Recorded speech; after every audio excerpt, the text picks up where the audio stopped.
ارشاد نبوی صلی اللہ علیہ وآلہ وسلم ہے، تمہارے دنوں میں سب سے زیادہ فضیلت والا دن جمعے کا دن ہے، بس تم اس دن مجھ پر کثرت سے درود بھیجا کرو۔ پڑھ کر درود ان پہ معطر میں ہو گئی، پکیزہ کر گیا مجھ رشتہ حضور کا۔ پڑھ کر درود ان پہ معطر میں ہو گئی، پکیزہ کر گیا مجھ رشتہ حضور کا۔ اللہم صلی علی محمد وعلی آل محمد۔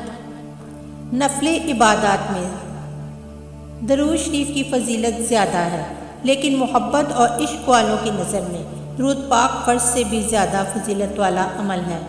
یہ ایک ایسا خوبصورت ترین تحفہ ہے جو امتی بارگاہ اقدس میں پیش ہو کر سکتا ہے، جس میں درود شریف پڑھنے والے کا نام اور اس کے والد کا نام بارگاہ رسول صلی اللہ علیہ وآلہ وسلم میں لیا جاتا ہے۔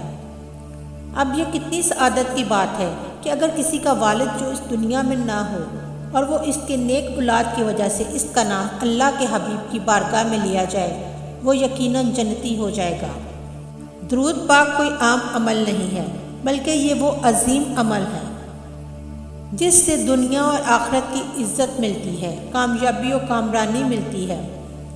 درود پاک پڑھنے والوں کو اللہ پاک ٹوٹنے سے، جھکنے سے، بکنے سے، بہکنے سے بچا لیتا ہے۔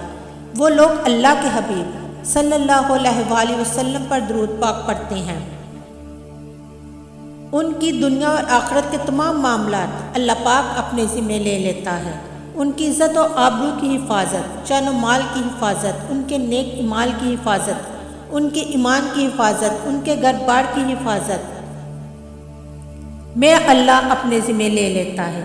درود پاک پڑھنے والے محمد مصطفیٰ صلی اللہ علیہ وآلہ وسلم کے غلام ہوتے ہیں، اور در محمد مصطفیٰ صلی اللہ علیہ وآلہ وسلم کے غلام بادشاہوں سے بھی زیادہ معزز ہوتے ہیں۔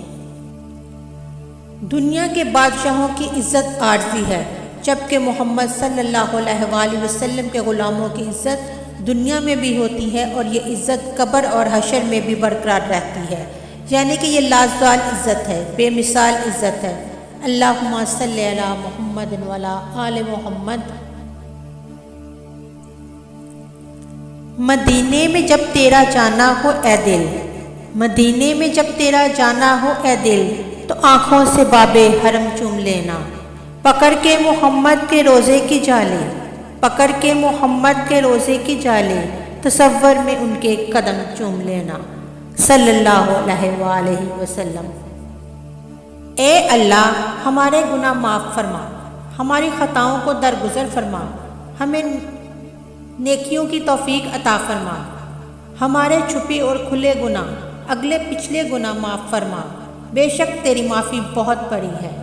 آمین ثم آمین یا رب العالمین۔